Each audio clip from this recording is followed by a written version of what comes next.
তিনি বলে গেছেন জবাই করা মাংস নিবি। সকালবেলায় উঠে আপনি মোমিনপুর বাজারে গিয়ে বলছেন ভাই 1 কিলো জবাই করা মাংস দে, কিনছেন জবাই করা মাংস, কিন্তু দুঃখের বিষয় টাকাটা আবার সুদের টাকা, সেই একই ব্যাপার দাঁড়িয়ে গেল। কথা বুঝাতে পারলাম? টাকাটা সুদের, মালটা জবাই, কিন্তু টাকাটা সুদের। আপনি হারাম হালালের লোহার ব্যারিকেড দিয়ে 70 জন সাহাবী শহীদ হয়েছেন যুদ্ধের ময়দানে, তিনাদের কবরগুলো সেখানে আছে। সেইখানে এমন একজন সাহাবী শুয়ে আছেন, তিনার নাম হচ্ছে হযরতে আমির হামজা রাদিয়াল্লাহু তাআলা আনহু, নবীজির চাচা যান। যুদ্ধের ময়দানে শহীদ হয়ে গেছেন। তিনার চেহারাকে ক্ষত বিক্ষত করা হয়েছে ছুরির দ্বারা, তলোয়ারের দ্বারা ক্ষত বিক্ষত। বুকটাকে চিড়ে দিল, তার নাম হিন্দা। গলা থেকে ধরে কলিজার থরটা ছিঁড়ে বার করলো, চিবিয়ে খেয়ে নিলে।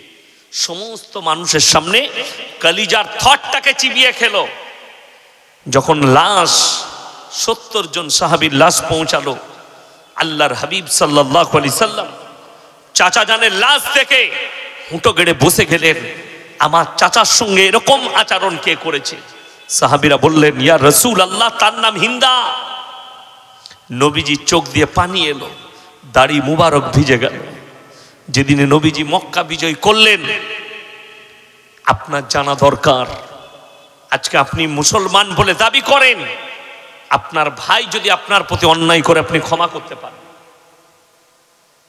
আপনার বাপ যদি অন্যায় করে আপনি ক্ষমা করতে পারেন না, আপনার প্রতিবেশী অন্যায় করলে আপনি ক্ষমা করতে পারেন। রাসূল আকরাম সাল্লাল্লাহু আলাইহি সাল্লাম যেদিনে মক্কা বিজয় করলেন, আল্লাহর নবী সাহাবীরা তলোয়ার নিয়ে দাঁড়িয়ে গেলেন। ইয়া রাসূলুল্লাহ, আজকে আমরা বিজয় লাভ করেছি, আজকে আমরা বদলা লুব। কিসের বদলা?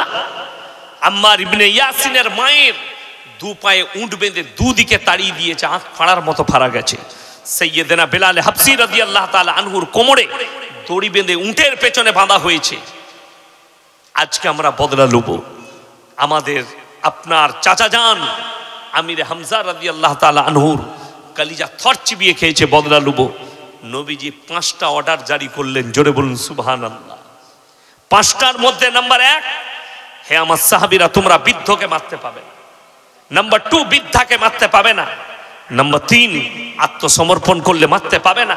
নাম্বার 4, কাবা ঘরে প্রবেশ করলে মারতে পাবে না। নাম্বার 5, শিশুকে মারতে পাবে না। জোরে বলুন সুবহানাল্লাহ। আল্লাহ নবী হাত বেঁধে দিলেন।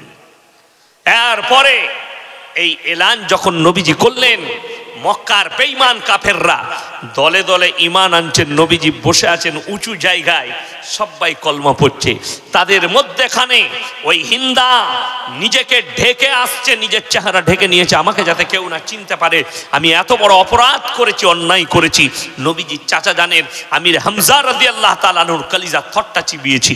আল্লাহর হাবিব দাঁড়িয়ে গেলেন নিজের জায়গায় আর বললেন, হিন্দা, চেহারা ঢেকে লাভ হবে না, চেহারাটা খুলে দাও। আল্লাহ তোমাকে ক্ষমা করেছে। আমি আল্লাহর নবী, দয়ার নবী, আমি ক্ষমা করতে জানি, দয়া করতে জানি। আমি মুহাম্মদ বদলা নিতে জানি না। কলমাটা পড়ে নাও, কিন্তু মাথায় রাখবে তোমাকে আল্লাহ ক্ষমা করেছে, আমি ক্ষমা করেছি। তুমি কলমা পড়ে নিচ্ছ, তুমি আজ থেকে ইমানদার, কিন্তু মাথায় রাখবে যতদিন বেঁচে থাকবে তুমি আমার চোখের সামনে এসো না। তোমার চেহারা দেখলে আমার চাচা জানের কথা মনে পড়লে আমার বুকটা ফেটে যায়। আল্লাহর হাবিব সাল্লাল্লাহু আলাইহি সাল্লাম ক্ষমা শিখালেন, দয়া শিখালেন। রাসূলের হাদিস, তোমরা মুমিন ততক্ষণ হতে পারবে না যতক্ষণ পর্যন্ত তোমার কাছ থেকে তোমার প্রতিবেশী সুরক্ষিত নয়। আপনারা বলুন, দ্বীনি ইলম হাসিল করা কি? কথা বলে না? প্রত্যেকটা মুসলমান নরনারীর জন্য কি ফরজ? আমি চ্যালেঞ্জ ছুড়ে বললাম, এই পুরো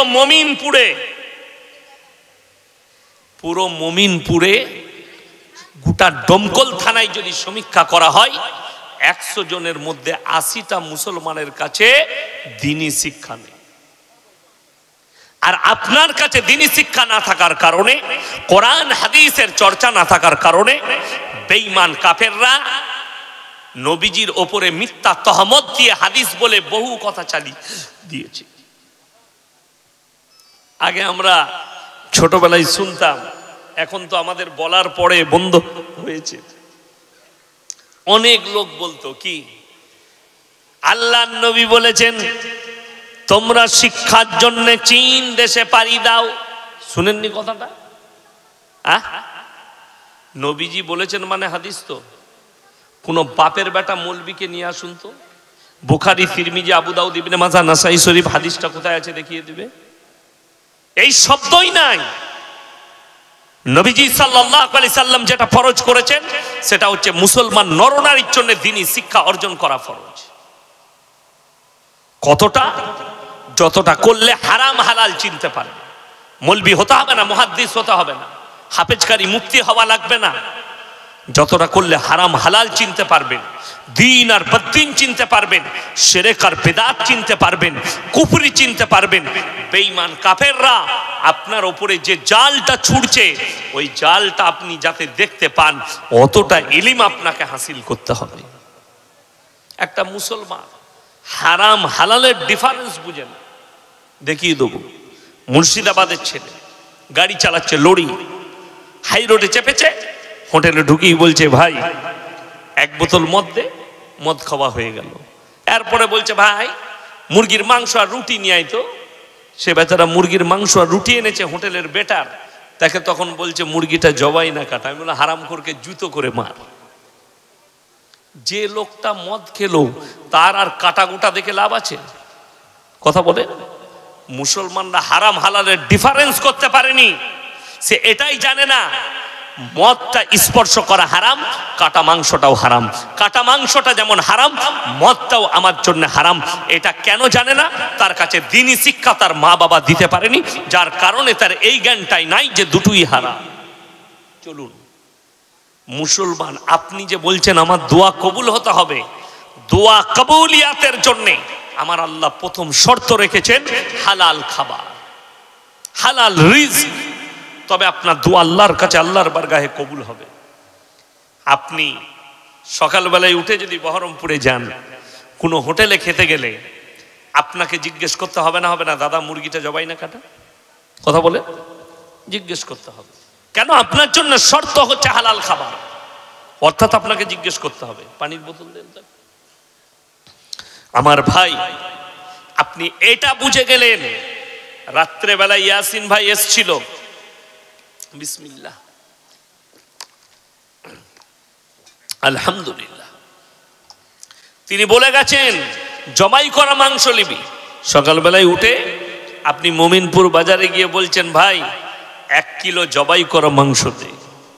কিনছেন জবাই করা মাংস, কিন্তু দুঃখের বিষয় টাকাটা আবার সুদের টাকা, সেই একই ব্যাপার দাঁড়িয়ে গেল। কথা বুঝাতে পারলাম? টাকাটা সুদের, মালটা জবাই, কিন্তু টাকাটা সুদের। আপনি হারাম হালালের ডিফারেন্স করতে পারেন না। আমার মুসলমান ভাই, অনুরোধ করে বলছি, আজ থেকে নিয়ত করুন আমরা দ্বীনি শিক্ষা অর্জন করব। জোরে বলুন ইনশাআল্লাহ। আজকে অবাক লাগে এই সমাজের দেখে, একটা মুসলমান গরিব মানুষ খেটে খায়, কিন্তু তার প্রয়োজন নেই, তারপরও একটা 20,000 টাকা দামি মোবাইল তার বাড়িতে রেখেছে। ঠিক বললাম না ভুল বললাম? 20,000-এর মোবাইল রেখেছে বাড়িতে, তার প্রয়োজন নাই তারপরও। কিন্তু অবাক হবেন, তার বাড়িতে একটা 500 টাকা দামি বাংলা মানে কোরআন রাখতে পারেনি, তার বিবিকে একটা নামাজ শিক্ষার বই দিতে পারেনি, তার মেয়েকে একটা ভালো তারবিয়াতের বই দিতে পারেনি, বড় আলেমের লেখা তারবিয়াতের বই, যেটার দ্বারা তুমি, যে বইয়ের দ্বারা তুমি ইসলাম বুঝতে পারবে, যে মানে কোরআনের দ্বারা তুমি আল্লাহকে চিনতে পারবে। আপনি একটা কিনতে পারলেন না, যেটার দাম 500 টাকা।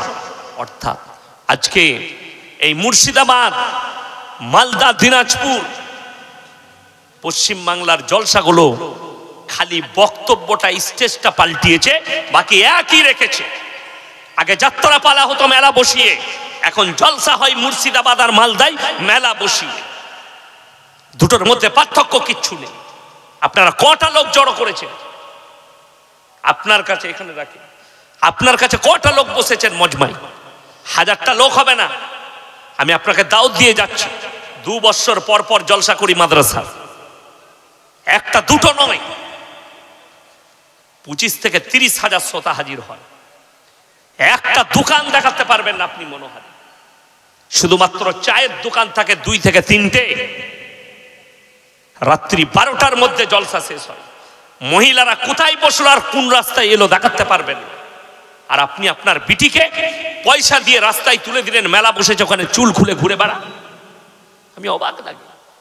আমি যখন এলাম আমাকে ঠান্ডা লাগছিল, আমরা লেপ চাপা দিচ্ছি, আপনারা চাদর গায়ে দিয়ে বসেছেন। আর কিছু বাচ্চা বাচ্চা বালিগা মেয়েকে দেখলাম শাড়ি পরে কুঁচা করে মাথায় ফুল বেঁধে ঘুরে বেড়াচ্ছে, ওদিকে আর ঠান্ডা লাগে না। কত বড় লজ্জার বিষয়, দুঃখের বিষয়। তারা নিজেদের পেট দেখাচ্ছে, আপনার ওই বাচ্চা মেয়েকে তারবিয়ত দিতে পারেননি। আল্লাহর কসম করে বলছি, তোমার জানা নেই, তুমি যদি তোমার মেয়েকে পর্দার দাওয়াত না দিতে পারো, সেই মেয়েটা একা জাহান্নামে যাবে না, তার বাবাকে নিয়ে যাবে, তার ভাইকে নিয়ে যাবে, তার স্বামীকে নিয়ে যাবে, তার মামাকে নিয়ে যাবে। তোমার জানা আছে? অথচ আপনি তারবিয়ত দিতে পারেননি, আপনি নিজেকে মুসলমান বলছেন। আপনার জানা নেই, পৃথিবীর যিনি শ্রেষ্ঠ মুফতি, কিয়ামতের প্রথমে আখরি জামানায় এমন একটা যুগ আমাদের সামনে আসতে যাচ্ছে, গোটা সমাজে হারাম আওলাদে ভরে যাবে, আপনি রুখতে পারবেন না। আমাদের মতো মৌলবি রুখতে পারবো না। যত বয়ান আর জলসা করবে করো, পরকিয়া বেড়ে যাবে, জিনা বেড়ে যাবে। আর বাড়বে কাদের দ্বারা? আমাদের দ্বারা। আজকে নামাজি নেই কেন আমাদের সমাজে? তার কারণ তারা জানে নামাজ পড়ি বা না পড়ি, রোজা রাখি বা না রাখি, আল্লাহকে ডাকি বা না ডাকি, আমি যেই রকমই পাপ করি, আমার পরিবার আছে, সমাজ আছে, আমি মরে যাওয়ার পরে আমার নামে মিলাদ হবে, হুজুররা আসবে, মিলাদ পড়ে দোয়া করে দিবে আমার জন্য, জান্নাত দিবে। তোর হুজুরও মার খাবে, তুইও খাবি, লেখে নিয়ে যা। আরে অবাক লাগে, 4 বোতল মদ খেয়ে অ্যাক্সিডেন্ট হয়েছে ডমকল বাজারে, বলছে অসুবিধা নাই, হুজুর মিলাদ পড়াবে, জান্নাত। হ্যাঁ, মিলাদ পড়িয়ে তো জান্নাতে চলে যাচ্ছে। বড় কষ্ট লাগে। কোন হুজুরের দোয়া শুনেছেন? আল্লাহ আমাকে দাওয়াত দিয়েছেন, দেশি মুরগি দিয়ে ভাত দিয়েছেন, আল্লাহ 5000 টাকা দিবে, এর বেটা 4 বোতল মদ খেয়ে মারা গেছে, আল্লাহ আমাকে যখন খাইয়েছে তোমাকে জান্নাতে দিতেই হবে। এই দোয়া শুনেছেন আমাদের কোনোদিন কোন হুজুরের? আমরা কি দোয়া করি? আল্লাহ মুমিনিন মুমিনাত মুসলিমিন মুসলিমাত, আল্লাহ মুমিন হতে হবে, মুমিনা হতে হবে, মুসলিমিন হতে হবে, মুসলিমা হতে হবে। তবে এই দোয়া আমরা করি। কোন মৌলবি দোয়া করবে না। আমরা মৌলবিরা পাগল হয়ে যাইনি যে মাতালকে জান্নাতে নিয়ে যাও, খেয়ে দে কাজ নেই। সব থেকে বড় দলিল কোন মৌলবি মোল্লা পীর ফকিরের নয়। আপনারা ইমানদারির সঙ্গে বলবেন, আল্লাহ রসুল সাল্লাল্লাহু আলাইহি সাল্লামের থেকে দামি লোক পৃথিবীতে কেউ এসছে? কিয়ামত পর্যন্ত কেউ আসবে?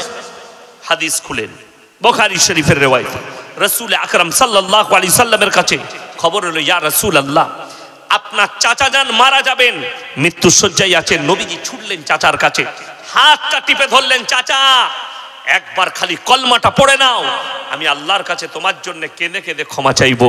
আল্লাহ রসুলের চাচার উত্তরে এলো, বার্ধক্যে আমি যদি কলমা পড়ি লোকে বলবে মৃত্যু ভয়ে কলমা পড়েছে। হ্যাঁ আমার ভাইপো, আমি কলমা পড়তে পারবো না।